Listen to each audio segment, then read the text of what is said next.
1976 की बात है जब ऑथर का नायलॉन का बिजनेस काफ़ी अच्छा चल रहा था तो उन्होंने सोचा कि मुझे अब अपनी ये जॉब छोड़कर अपने बिजनेस को संभालना चाहिए क्योंकि मैं इन दोनों चीज़ों पर बराबर टाइम नहीं दे पाऊंगा।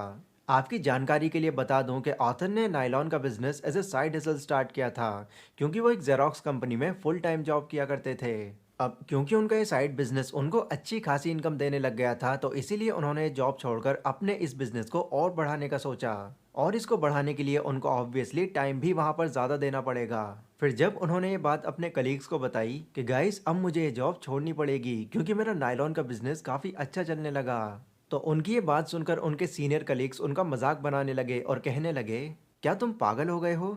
तुम जानते भी हो तुम किस कंपनी को छोड़कर जा रहे हो? ये जेरोक्स कंपनी है बच्चे, यहाँ अच्छे अच्छों को जॉब नहीं मिलती। और बाकी कलीग्स ने भी उनका इसी तरह मजाक बनाया और कहा, रॉबर्ट तुम जानते नहीं तुम कितना बड़ा रिस्क ले रहे हो। बहुत देखे हैं ऐसे लोग जो पहले तो जोश जोश में अपनी जॉब को छोड़ देते हैं, फिर कहीं भी कामयाबी ना मिलने पर वो दुम दबाकर वापस आ जाते हैं ना। ये सब बातें सुनकर ऑथर को ये रियलाइज हो गया कि यहाँ पर मैं गलत लोगों से सलाह ले रहा हूँ। मैं उन लोगों से बात कर रहा हूँ जो मुझे ऊपर जाने के लिए मोटिवेट करने की जगह मुझे नीचे धकेल रहे हैं। लेकिन मुझे पता था कि अगर मुझे अपनी लाइफ में और आगे तक जाना है तो मुझे अपने कैश फ्लो क्वाड्रेंट को चेंज करना ही होगा। अब ये कैश फ्लो क्वाड्रेंट क्या है? वेल इसकी एक बहुत ही सिंपल सी डेफिनेशन ऑथर ये देते हैं कि कैश फ्लो क्वाड्रेंट उनके लिए है जो अपनी चल रही लाइफ में बदलाव लाना चाहते हैं, वो बदलाव जो सिर्फ उनके जॉब करते रहने से ज़्यादा बड़ा हो। अब इसको और अच्छे से समझाने के लिए ऑथर ने एक डायग्राम बनाया है जिसमें उन्होंने ये बताया है कि इसमें SEBI ये चार तरह के लोग आते हैं। मतलब E यानी कि एम्प्लॉय जो दूसरों के लिए काम करते हैं, S यानी कि सेल्फ एम्प्लॉयड जो खुद के दम पर काम करते हैं, B यानी कि बिजनेस ओनर जो खुद की कंपनी चलाते हैं, और I यानी कि इन्वेस्टर जो अपना पैसा किसी दूसरी जगह पर इन्वेस्ट करते हैं। तो ये चार तरीके हैं जिससे कोई भी इंसान अपनी लाइफ में पैसे कमाता है। अब आप किस क्वाड्रेंट में आते हैं ये जानने के लिए आपको ये जानना होगा कि आपकी कमाई इन चारों क्वाड्रेंट्स में से किस क्वाड्रेंट में आती है। अगर आप किसी दूसरे के पास जॉब कर रहे हैं और आपका पैसा आपको एज अ सैलरी मिल रहा है तो इसका मतलब है कि आप ई क्वाड्रेंट में से हैं। या अगर आप किसी छोटे बिजनेस के मालिक हैं जैसे डॉक्टर, वकील, ट्यूटर या शॉप के ओनर, और आपका पैसा आपको आपकी इनकम के तौर पर मिल रहा है तो इसका मतलब है कि आप एस क्वाड्रेंट में हैं। या फिर आप किसी कंपनी के मालिक हैं और आपके अंडर में कई लोग काम कर रहे हैं तो इसका मतलब है कि आप बी क्वाड्रेंट में हैं। या इसके अलावा अगर आपको पैसा कहीं इन्वेस्ट करके आपको प्रॉफिट के तौर पर मिल रहा है देन इट मीन्स आप आई क्वाड्रेंट में आते हैं।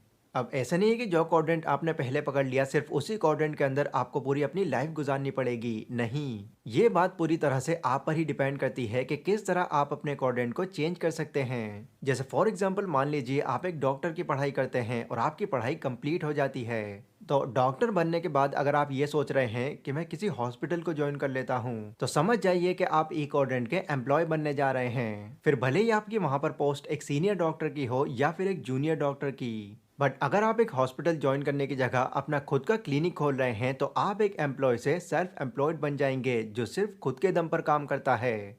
या इसके अलावा अगर आप ये सोच रहे हैं मैं खुद का एक हॉस्पिटल खोलता हूँ और अपने जैसे ही और डॉक्टर्स को वहाँ पर जॉब पर रख लूँगा, तो आप फिर सेल्फ एम्प्लॉयड से बन जाएंगे एक बिजनेस ऑनर।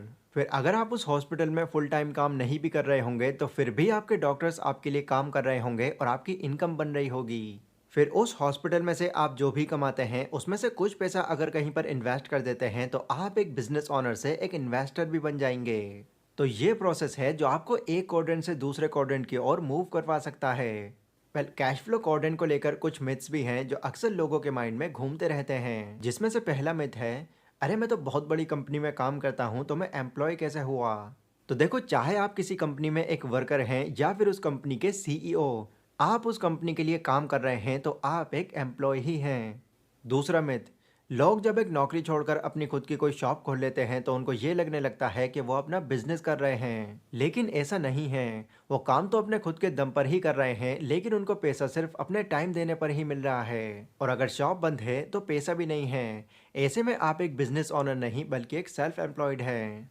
तीसरा मिथ, एक सेल्फ एम्प्लॉयड बनने के बाद अगर आप ये सोचते हैं कि मुझसे अच्छा मेरा काम और कोई नहीं कर सकता, पर ऐसा बिल्कुल भी नहीं है। अगर आप किसी फील्ड के एक्सपर्ट हैं तो आपके जैसे और भी बहुत लोग होंगे जो इस काम को और बेहतर तरीके से जानते होंगे, पर आपका यहाँ पर सिर्फ ये मान लेना कि मेरे जैसा और कोई ये काम कर ही नहीं सकता, ये हमेशा आपको एस क्वाड्रेंट से कभी बाहर नहीं निकलने देगा। चौथा मिथ, हाँ, ये बात सच है कि एक बिजनेस ओनर बनने के बाद आपको फिर उतना काम नहीं करना पड़ेगा। बट इससे आप 100% बिल्कुल फ्री ही हो जाएंगे, ऐसा बिल्कुल नहीं होगा। भले ही आपके वर्कर्स आपके लिए काम कर रहे हैं, पर फिर भी उनकी देखभाल और मैनेजमेंट को आपको टाइम टू टाइम देखते रहना होगा। तो ये था गाइस रॉबर्ट कियोसाकी की बुक द बिजनेस स्कूल का 5वां चैप्टर। इसके अगले चैप्टर में आप जानेंगे कि अगर आप अपने लिए एक टीम बनाते हैं तो इसके आपको कितने फ़ायदे हो सकते हैं। अगर इस बुक की चैप्टर वाइज सीरीज़ आपको पसंद आ रही है तो इसको लाइक और शेयर ज़रूर करें। और इसके अलावा अगर किसी और बुक की समरी आप चैप्टर वाइज देखना चाहते हैं तो उस बुक का नाम मुझे कमेंट सेक्शन में ज़रूर मेंशन करें। पर आज की वीडियो में बस इतना ही। मिलता हूँ अपनी अगली वीडियो में, तब तक के लिए टेक केयर।